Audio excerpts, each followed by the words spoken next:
It's funny. Sometimes you see things in the woods that just don't make sense.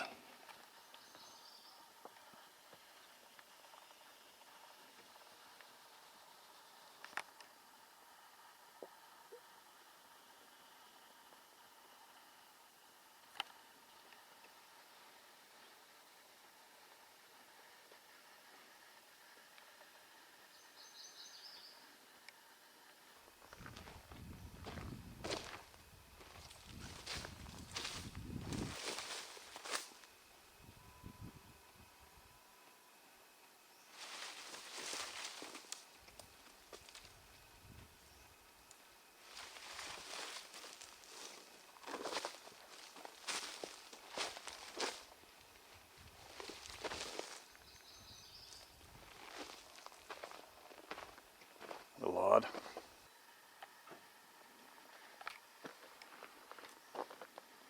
How come there's no other ones?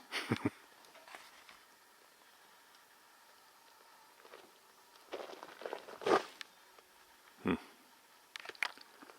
is what it is.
is January 1st. Happy New Year to the planet. We're sitting, hope everyone was safe last night. We were in bed by, I don't know, 8 o'clock or something last night. Did a lot of traveling though. And then went to a Bass Pro Shop at a big mall, walked around there for a couple hours. So that kind of drains you out pretty good too. So there's no problem going to sleep. But we have a long flight tonight. I think it leaves at 10 o'clock tonight. So we got an extended stay in a room. And I'll show you the view right now. It's nothing spectacular, that's for sure, but that's looking straight towards YVR, the airport. That's what we're seeing. Not really much to do around here for a while, right? So, definitely got some hours to kill, and this isn't too hard of a thing for me to do, so we're gonna hear some voices on January 1, 2025. Holy crap, who'd have thought for a second I would have lived this long? Now, I think I did mention this not too long ago. I was talking about a guy, an American veteran who made it up to Canada. They had a terrifying experience, and I read his email a long time ago, and I found it randomly this morning while scanning through my old inbox. And he was one of the first ones ever to email in. And I found it very interesting to hear his email, or recall his email, because a couple of years after he emailed in, I ended up going on tour by myself up north looking for new places to go hunting. And I know, looking back at my memory, I knew there was a guy who had this experience somewhere around where I'm hunting. So I'm going to read it again. This email is like 5 years old, and I always wonder what came of this guy. And he did email back in. He emailed us back later, much later on, to say that hearing his story read helped him. And then he actually started going back out in the woods again. But anyway, why this is potentially somewhat significant for me is because this is probably within eyesight of where I lost my knife that was put back in my backpack. And furthermore, what else around there? And in between, I think, where this man was camped and where I lost my knife down below is another guy who had a private property there, and he had a bunch of stuff going on there nonstop along the Peace River, which has always been a hotbed, right? So let's get into this. Good afternoon. Is your title? It just says me and Bucky. That's the name of his dog. Good afternoon. A friend of mine introduced me to your YouTube channel in regards to your video on the moose hunt and the tracking grizzly bear. We had a similar experience involving a black bear a year ago, and my buddy mentioned your video. This past Monday evening, I checked it out. Great experience to share, thank you. I happened to see the next video, which please, no, it's not common for me to binge watch, and I had it playing over Bluetooth as I prepared dinner. You mentioned some experiences you've had, as well as your community with Sasquatch, Bigfoot, or this creature. I literally stopped cooking, turned off the stove, and sat down. I've never sent a message like this. In all honesty, I'm not sure why I'm choosing to share it now, though I feel the need. I've become quite the recluse after my experience, and all I can say is my core belief system and life changed 4 years ago. I got divorced in 2014 and decided to hit the road to find myself. Oh, jetliner flying over top and 2 buses out the window. It's going to be a little noisy here. I know, you guys probably can't hear it, but I sure can. My ex-wife did not allow me to own a dog, so the first thing I did was visit local shelters. The second shelter I visited, I found Bucky. Rather, we found each other. And Bucky is a Great Pyrenees. He was found abandoned on a farm in southern Illinois. We instantly bonded, and he's my best friend and protector to this day. He was 2 years old when I rescued him. It's about the age of my dog. I guess my dog's basically a black Pyrenees in a way, although she's a Caucasian Shepherd. After about 8 or 9 months of traveling, holy cow, that's a stretch, we decided to head up northwest for the late summer / early fall time. And please know that I'm born and raised in urban Chicago, never having camped and no experience growing up in rural environments, though after serving in the Marine Corps for 8 years, my train of thought and desire to be remote and get to know nature was immense. After my divorce, I felt the desire, the need to learn more about the wild and test my endurance, experience, and further my knowledge. We headed to Big Lake in Chetwynd, British Columbia. After seeing online they offered dispersed camping sites, and after camping in Washington State, we, Bucky and myself, were more than eager to keep getting more into the wild. And to our disappointment, unfortunately, arriving in Chetwynd was not what we expected. It was pretty urban with all the amenities and simply not what we were looking for. Yeah, but what you're looking for is about 30 seconds in any direction off the side of that highway, right? We met a gentleman at breakfast, and he commented on our van. Then he saw our Illinois tags, and we began to talk. And he told me of an area not too far by Moberly Lake that we could really experience wilderness and could disperse camp for free. Great. After breakfast, I got brief directions, put Moberly Lake in the GPS, and off we went. That's where Moberly Lake is where myself and Macaroni, my horse, and other horses, we'd always camp there on our way up north to go guiding for the fall. That would be our first pit stop to camp. Moberly Lake. Upon arriving in the area, we drove around for quite some time before finding a dirt road that winded further into the wild. This was after taking numerous turns on roads only to see homes or private property. We found a pull-off that appeared at the end of perhaps a small ATV or walking trail. Nobody was around, and I decided to park and camp it out for the night. The view was not the best. We could not see the lake, though it seemed remote, and water or fishing was not a concern. I wanted to hopefully see some black bear or possibly a cougar if we could stay for a while and hike around. Little did I know. More of a chance of seeing a grizzly bear than a cougar there. The day was calm, we had a nice fire, and I cooked chicken breast that I picked up in Chetwynd earlier that day. The one thing I'd like to mention is Bucky was not at ease, and from the minute we parked he seemed anxious and stayed next to the van. At this point, Bucky was never on a leash. He would usually go near brush and lay within sight of the van. At 110 pounds, he's not small and always confident. I noticed this almost immediately. Having a camper van is a luxury. I cleaned up after dinner, sat by the fire listening to the sounds of nature, and turned in probably around 10 or 10:30 p.m. I was awoke to Bucky barking just after midnight. At first I said, okay, chill out, figuring it was a raccoon or possible skunk sniffing around the van. This is not the first time he woke me up camping, and I thought nothing of it at first. And Bucky stopped. Though, as I was drifting back into sleep, he barked again. Now I said, knock it off.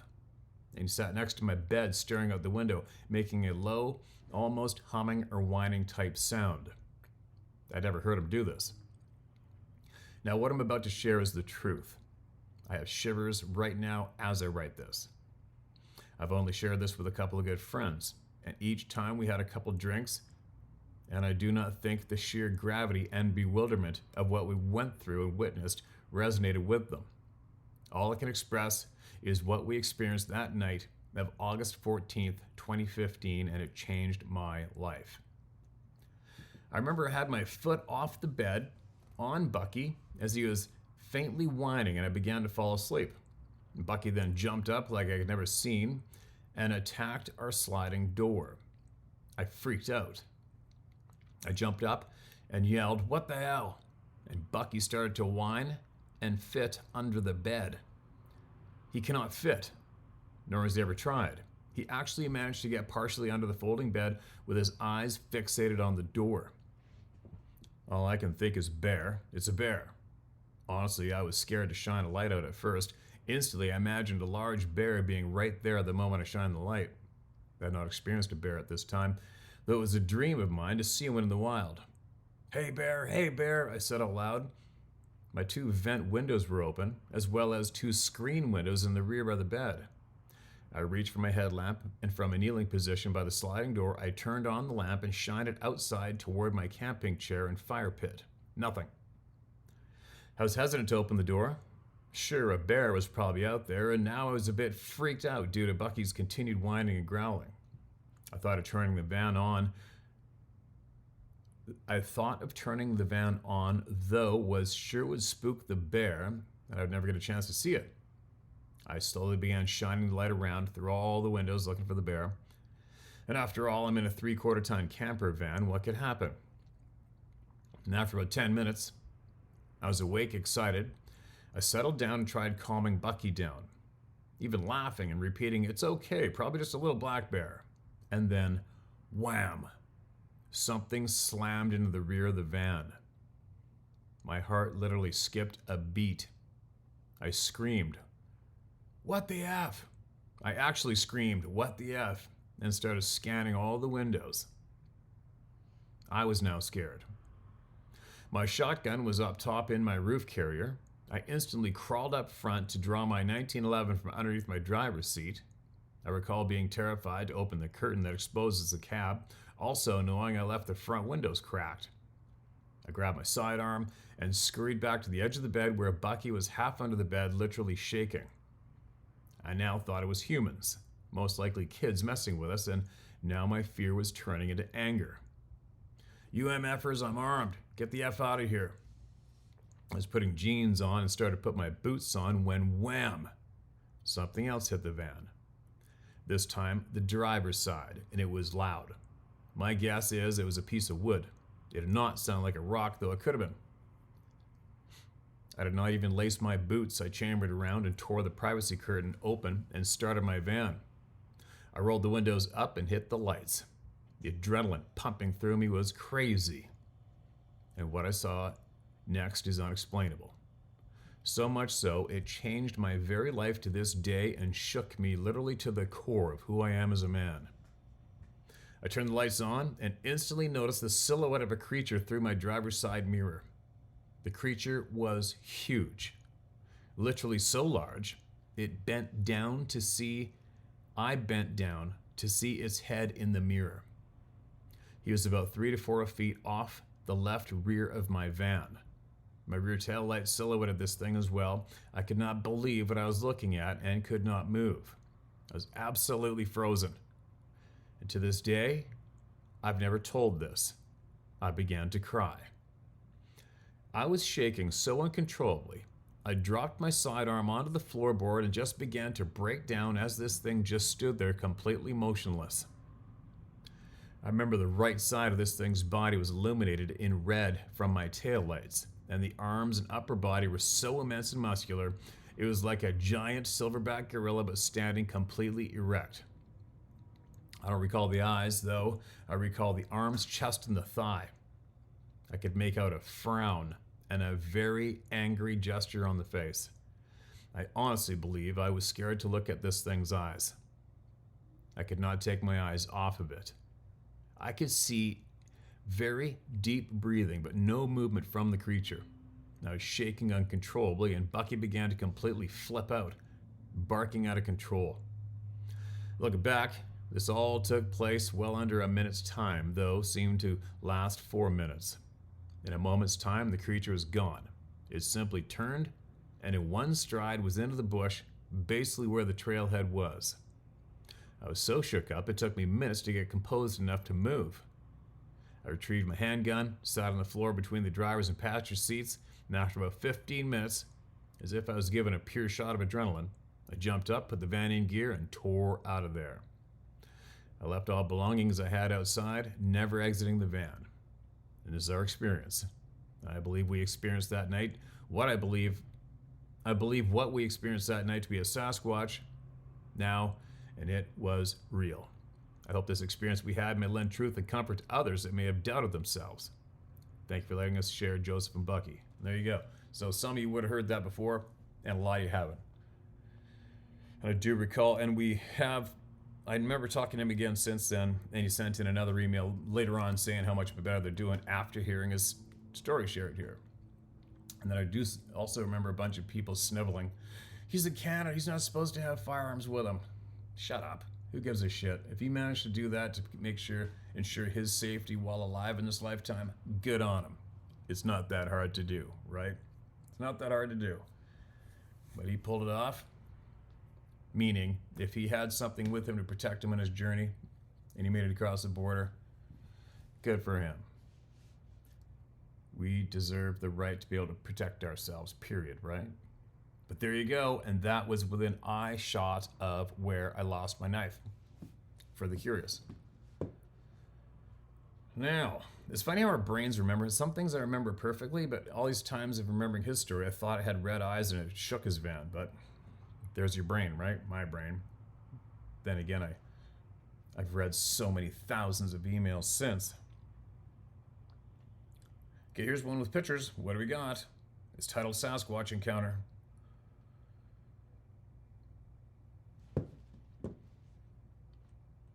Hi, Steve. Here's a picture of my 1999 February encounter on private land along a major river in north central Iowa.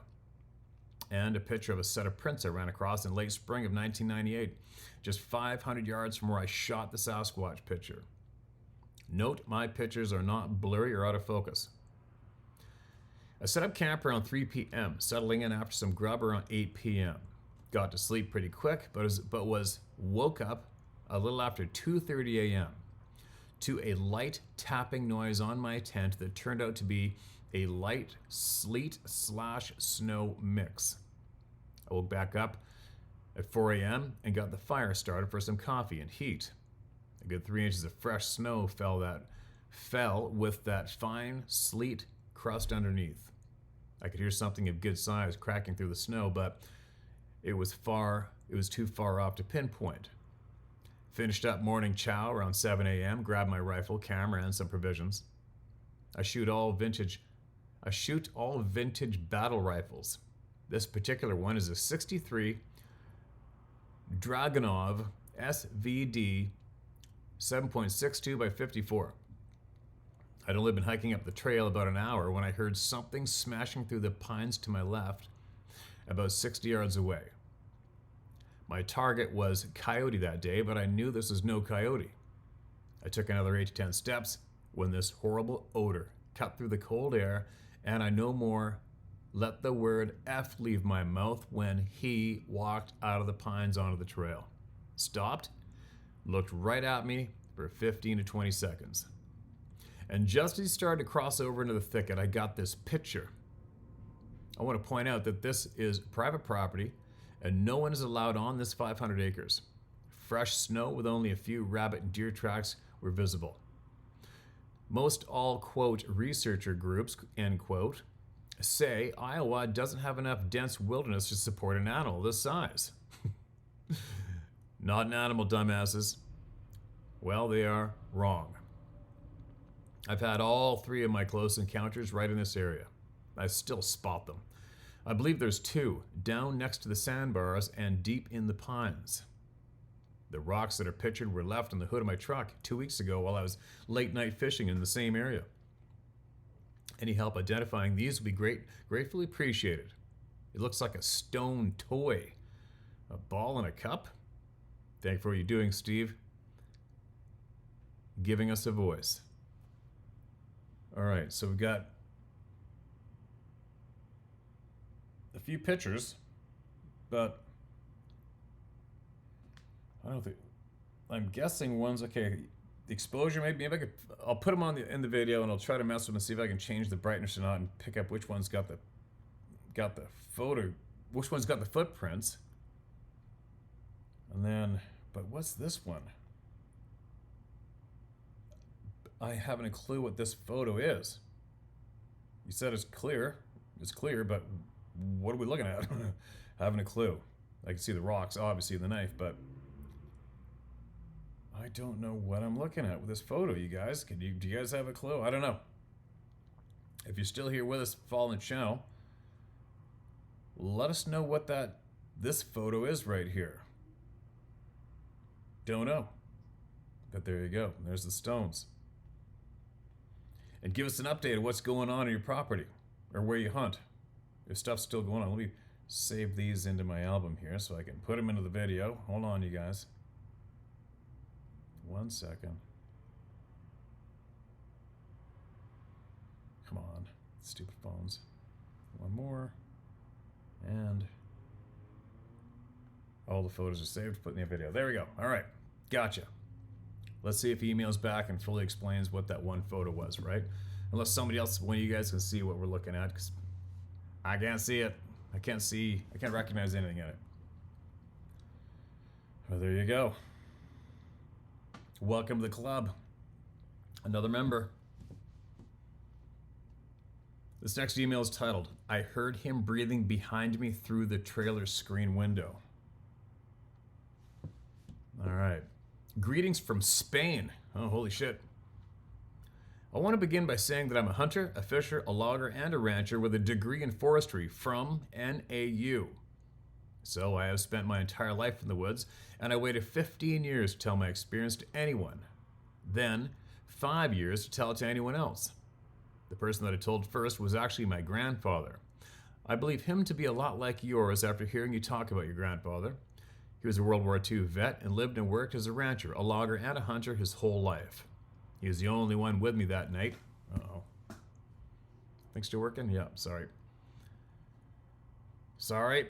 He was the only one with me the night of my encounter, and I was too embarrassed to tell him until 15 years after the fact. My story goes like this. Gila? Is it Gila or Huila? I don't know, right? All my luck with the southern pronunciations. Gila, Wilderness, New Mexico. My story involves a dog, a camp trailer, a large creature breathing through the back window. I was in my early teens and had been working the ranch with my grandfather, and after dinner he asked me if I wanted to stay in his RV or sleep in my trailer located about 100 yards down the creek. I told him I'd sleep in my trailer because I wanted to stay up and finish a book I was reading. I took my dog with me and tied him outside the front door, and something that was not a common practice, but for some reason I did it that night. A few chapters into my book, my dog began barking. This is not uncommon, as he loved to chase deer, elk, and bear, whatever he could. He was afraid of nothing. I hollered at him a few times to hush up, and soon it was dead quiet. And after a few moments, he began to whine and whimper as I had never heard him do before or after. He crawled up under the trailer where the whining intensified to a horrifying level until he suddenly shut up. I could picture him outside, tucked underneath the trailer, scared out of his mind, and that was so out of character that I immediately turned out the propane lantern. And as I sat there in the dark, all the hair on the back of my neck and body stood up as I heard heavy breathing through the screen of the back trailer window behind me. How shitty would that be? The window stands about 7 feet from the ground, and whatever was there was breathing through it without laying a hand on the trailer because it never moved or rocked. I immediately dove underneath the bed and curled up with fear into the fetal position. I don't know how I was able to move, but I was unable to scream because I tried to call for my grandfather, but I could not. I listened to the breathing until all of a sudden, the creature outside began to gallop around the trailer in circles. That's dirty pool. I could hear the footsteps and recognize it to be something bipedal, and I was amazed at the pace that it circled and how few and far between the footsteps were. It must have ran around the trailer a dozen times in what I would guess to have been 20 to 30 seconds. For a brief moment I relaxed and I told myself that my grandfather had come to play a trick on me, and then almost instantly I pictured my grandfather, who was recovering from a heart attack earlier in the summer, in my mind's eye galloping around my camp trailer in the dark in his cowboy boots. I wanted to believe that wholeheartedly as I lay on the floor, paralyzed with fear, but I knew that no person would be able to circle the trailer that fast, almost effortlessly, and my dog would not be cowered beneath the trailer. And then there it was again, gazing into the trailer, its breath slow and steady. I never saw or smelled it, but I could sense its presence as it glared in through the window above the bed I was hiding under. I felt a dark presence, almost evil, and I immediately began to pray because it was seriously the only option that I believed I had at the time, and looking back on it, I still think it was the best option. My thoughts turned to my grandfather 100 yards away in his RV, and my dog, who was still silent. I was not sure if the dog was alive or not. He was crying so loud, and then was quiet for so long. I wondered if my grandfather was okay, but I was not able to leave to check on him. I fell asleep where I laid, dozed off somewhere in the middle of my prayers, and was awoken in the morning by loud poundings on my door. It was my grandfather, and he was angry that I overslept and a little worried that I was still in my trailer. And as I came out of the trailer, my grandfather was trying to get the dog to come out from under the trailer. He kept swearing at him and saying, "What in the hell's the matter with this damn dog?" I was still in shock about what had happened, but I was so embarrassed and hesitant to tell my grandfather that I never said a word. The only thing I remember asking him was if had come over to my trailer in the night. Like he meant if he had come over to your trailer tonight. I remember him looking a bit puzzled, saying no, that he had gone straight to bed. I did look for footprints and other sign around the trailer and creek, but found nothing. And that was almost as puzzling as the experience itself. I expected to see footprints of some sort. I never saw it, but I know that it was a Sasquatch. I never told a soul. It kind of ruined the ranch for me. We had spent all our summers out there as kids, and I never was able to go back there alone. The next night I slept with my grandfather in his RV, and I never slept in my trailer at the end of the valley ever again. Our ranch is secluded, private property surrounded by Fila, wilderness, and public lands.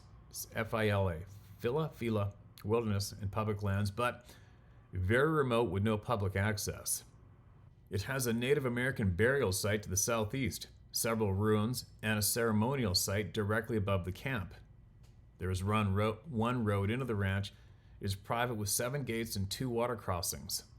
Our trailers are at the end of the valley where 2 creeks join from 2 separate canyons and high bluffs, making it a dead end surrounded by natural cul-de-sac. The bears, mountain lions, rattlesnakes, and coyotes never scared me at all growing up on the ranch, but that experience kept me hostage for a long time. When I was about 28, I was visiting my grandfather, and we were talking about the ranch, and I decided to share my story. He remembers being out there alone with me, and that I was late for breakfast, and that he had come to get me. He remembered the dog acting weird and told me that what I had experienced must have been a bear. He did believe that something came into the camp that night, but he would not entertain the idea of a Bigfoot. I found out a couple years later that his brother, my great uncle, also told him of a Bigfoot sighting across the creek on the hillside about 500 yards from where my trailer was. When I learned of my uncle's sighting, it had been years after that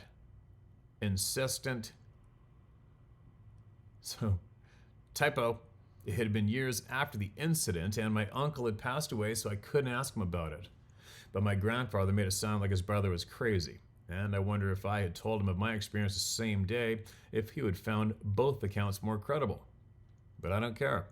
I experienced what I experienced, and knowing that my uncle saw something on the ranch made me believe even more that what I experienced was a giant bipedal humanoid creature that was lurking in the Gila wilderness of New Mexico. It was hard for me to tell him my experience, and I was kind of disappointed he didn't believe me, but I still know what I saw, and I have talked with a handful of other people, most of them professional foresters, that have had similar encounters, and most of them involving a dog acting in the same nervous manner as mine. The encounters range from Arizona to the Pacific Northwest. And a side note, I don't tell this story to too many people for obvious reasons, but the older I get, the less I start to give a shit what people think because I know what I experienced. I also don't know if this is related, but around the same time this happened, we had a big Hereford bull go missing. My uncle who had seen the Bigfoot in the same area called up, and my grandfather and I went out to the ranch. The bull was found dead under some cottonwood trees and had been mutilated and the blood drained. The sex organs were gone, and there was a lot of speculation. The sheriff and deputies came out, as did the game and fish officer along with neighboring ranchers. I was in my teens, but I remember hearing theories ranging from UFOs to chupacabras to satanic hippie cults. But not once did anyone bring up Bigfoot. It wasn't until I was in university studying landscape management using GIS mapping that I was able to use satellite imagery to confirm that my experience, my uncle's sighting, and that mutilated bull were all within 500 yards of each other. I don't know if there is a direct correlation between Sasquatch and cattle mutilation, but it is interesting. Thanks for making me feel safe enough to get my story out without feeling like a total freak. It's good to know there's others experience similar things. God bless, and happy hunting, my friend. There you go. Welcome to the club. You know what it was. Kind of sucks so many people. Well, it doesn't matter. I mean, it's the shitty thing that the shitty thing with people laughing is that it affects people. You know, like, it's too bad that we actually have a sense of needing to find somebody to say, you know, to give you some kind of pat on the back or a hug or whatever. You know what I mean? And worry about what they're going to think. It's just too bad we're built that way. I'm not, but many of us are. Appreciate that email. Hope it pretty certain helped. This helps you out here in it red here, right? And keep going. Sunshine Coast Sasquatch is the title of this email. Backyard. Hi Steve, my name is Jeff Patterson, and I live in Gibsons on the Sunshine Coast. I really enjoy your channel, and not just for the Sasquatch stories. I understand and appreciate the effort it takes to get into the areas of those amazing shots. Thank you for your sensible and fair approach to the topic of Sasquatch, and for standing up to the bullies and cons, most of whom are in the toxic asylum we called the Bigfoot community. Read that again. The toxic asylum called the Bigfoot community. There you go. Not a bad handle, right? Appreciate the kind words, man. A couple years ago, I opened up to the community to share my experiences and gain more knowledge on this subject. While I did meet a handful of nice people, the majority of my experience was negative. It didn't take me long to realize that the cons were after the money and the toxic rhetoric was overwhelming. This became apparent to me when I began calling people out on their bullshit and cons. I was attacked for questioning these people, and I counterattacked, eventually just leaving the community because it wasn't worth the grief. I feel compelled to share my experience from the summer 2015 at Home Site Campground near Seashell. Not to prove the existence of Sasquatch or the specific details of my experiences, but instead to collaborate with others have also experienced in the same area for decades, even centuries, including Rob and his family, the campground operators at the time. Oh, that, cool. I was just getting curious about that, if that was the same campground that family fixed up and that BF bogus O organization went and screwed him over big time. So this would be interesting. My wife and I had just recently finished working and living a few seasons at Kicking Horse Resort area in Golden, BC. We decided to travel to Sunshine Coast for a summer adventure, camping and exploring. I met Rob one day at the home site campground where he and his family had been operating and living during the summers for many years. He was very accommodating and agreed to let us camp there for the summer as long as there was available space. The second evening we were there, my wife was driving back up the service road to the campground after running into Half Moon Bay for supplies. Half Moon Bay, been sightings on that highway and around there forever. Lots. Approximately halfway up the road, she witnessed a Sasquatch cross the road and effortlessly step up a 15-foot embankment and disappear into the clear-cut slash. Her sighting was a typical road crossing witnessed by thousands of people. And during the next 6 weeks or so, we had multiple experiences, including all the whoops, the knocks, very deep guttural chatter, imitation animal calls at night, and very large 18-inch bare footprints, along with smaller sized tracks along the creek, waterfall, and as well the perimeter of our camp. Our experiences that summer were life-changing, but not once were we threatened or forced out by these beings. We knew when they were in the area and also when they left the area for up to a week at a time. When they were gone for a few days, the large predators, such as bears and cougars, would show signs of being closer to the campground, but never when the Sasquatch were around. I even began sleeping better and let my guard down on the predators when I knew the Sasquatch beings were close.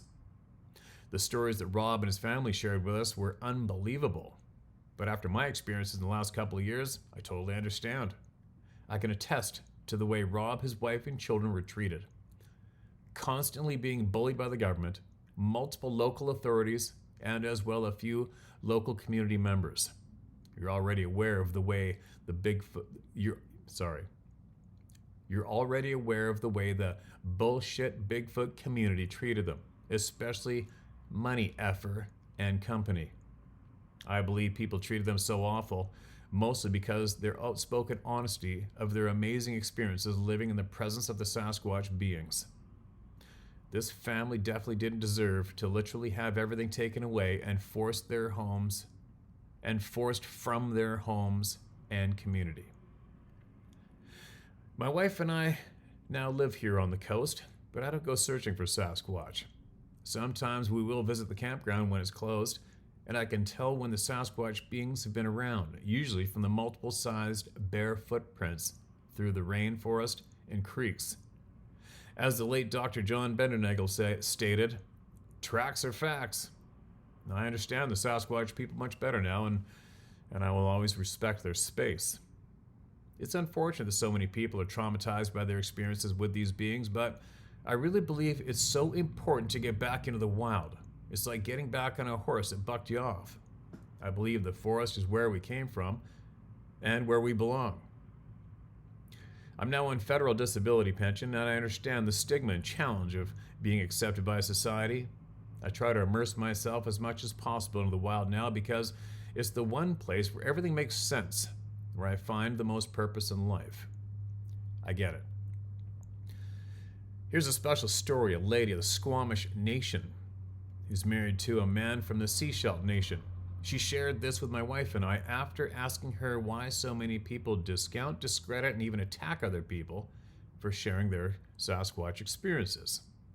She said, "There was a man, an elder of the Sechelt people, who was recently widowed. After his wife's funeral, he told his family and community members that he was going to prepare his canoe and head up the inlet to go on a solo hunt for mountain goat. Most people doubted in his ability to undertake such a strenuous and challenging hunt. This is before guns, but they respected their elder, helping prepare and send him off in his canoe. Eventually, the elder reached the base of the mountain and set up next to a creek to prepare for his climb up the peaks where the mountain goats live. Bathing in a creek is a sacred part of Coast Salish traditions. It's a way of cleansing, praying, and purifying, and asking for blessings while mourning, while preparing for a hunt, and many other reasons as well." Oops, hold on a minute. As the elder bathed, prayed throughout the day and night, and preparing for this hunt, he noticed he was surrounded by local Sasquatch people who watched him but never bothered him. Eventually, the elder slept, and when he woke in the morning, he went to his canoe to pack his hunting supplies to begin his trek up the mountain. When he got to the water, he noticed that his canoe was full of what seemed to be a few skinned and butchered mountain goats, their pelts and meat neatly positioned in his canoe. He immediately knew that these were from the Sasquatch people and thanked them for the gift. The elder got in his canoe and paddled back down the inlet to his village in Sechelt. When he arrived home, his family and community were amazed to see him return with such a bountiful harvest of mountain goat. Successfully hunting a mountain goat was the ultimate challenge back then, even a rite of passage for a young hunter. The elder shared his experience with the Sasquatch people, explaining how he had been gifted with such a wonderful harvest. She went on to tell my wife and I that we are fed so many lies and misinformation nowadays that it's really hard for people to trust, and that we mostly live in doubt. Thanks again, Steve, for your advocacy, and best of luck on this journey. I got your back too if needed. Sincerely, Jeff. P.S. Feel free to contact me anytime. If you're passing through, okay, man, I got you, and I will. Also attached some of the notes from the few weeks at the campground. Oh, there's nothing attached. That email sounded kind of familiar too, didn't it? But anyway, very interesting. Appreciate that big time. And I can see that. I can absolutely see the getting a mountain goat around there back in the day as a rite of passage. No doubt. Those mountains right there, excuse me, are nasty. And there's a lot of goats around there. I helped a guy on a Roosevelt elk hunt around there north of Gibson's in that, oh man, what's the name of that creek? Boat access only river. McNab Creek. Back in there. Seen some goats from in there. And also some, there's been sightings in there as well. Of course, obviously, right? And of course, there's the islands right offshore. It's where my friend got the picture of that footprint. Hotbed around there. Hotbed, as usual. Well, there you go. I'll be able to read one more. One more.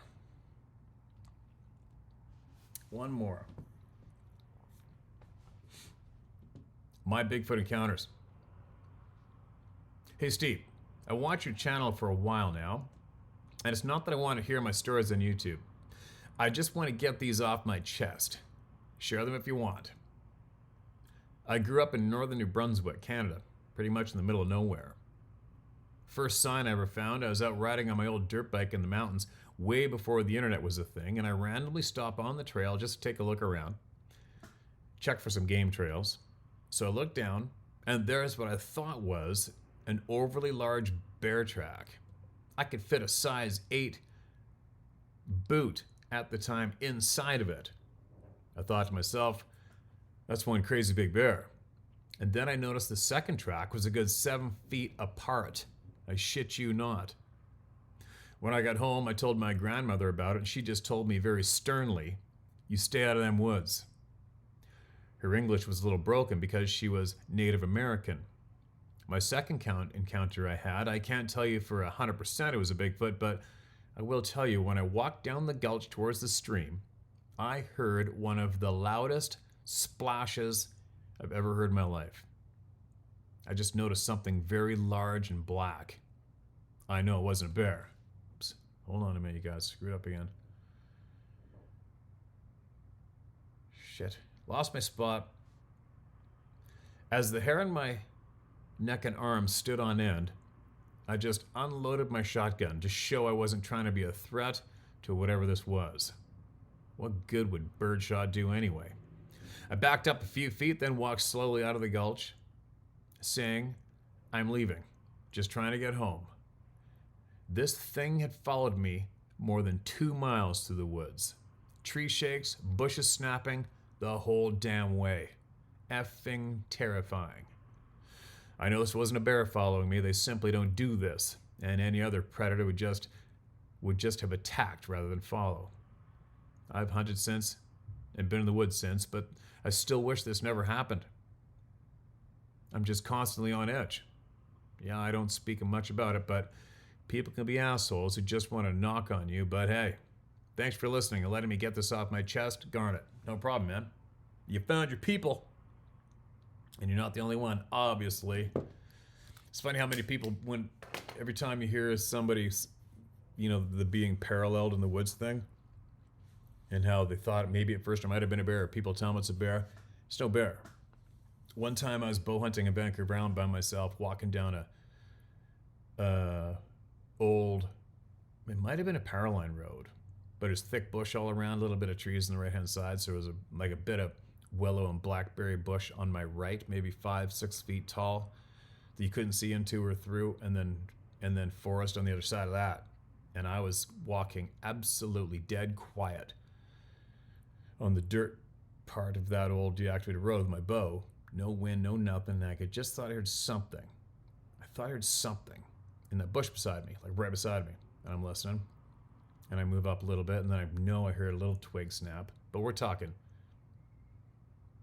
I don't know, 12, 15 feet from me, it sounded like. So I just stood there and listened. And he was slowly moving ahead of me. And then about, 10 yards ahead of me, this black bear walks out. But the noises he was making walking through that thick bush would have been about the same that you would think a rabbit would make, or a squirrel. That was the subtleness of the sounds I was hearing paralleling me beside me. So believe me, you hear snapping and crashing paralleling you, it's not a bear. It never will be. The only time they make that sound is either right after you shoot them and they run, or when you scare them and they run terrified through the bush. Then you'll hear them a little better, but even then, not that loud. But anyway, there you go. There you go. Quick video for January 1, 2025. The first video email submission of the year. We'll have to look back and see how many emails I shared this past year. It's definitely over 2,000. Well over 2,000. And then sometimes I always think I'm going to put together some kind of a collage of videos, you know, from the past year and make up a year-end video, but I never seem to get it done. Who knows? Maybe I might get it done this time. You never know. But I don't think I can play with my computer on the plane. I think I might need the internet to do that. To get all the videos and take little tidbits from each video, you know, even maybe just to show. It'd be fun to take some music and take tidbits from each place I took you guys and put them in a video. That'd be kind of cool. All the places. But anyway, there you go. Happy New Year. ShareMyStoryHowToHunt.com. Maybe this is the year you'll finally do it. This might be the year you finally get it off your chest and share it with everybody here, right? It's definitely a safe place. Back later.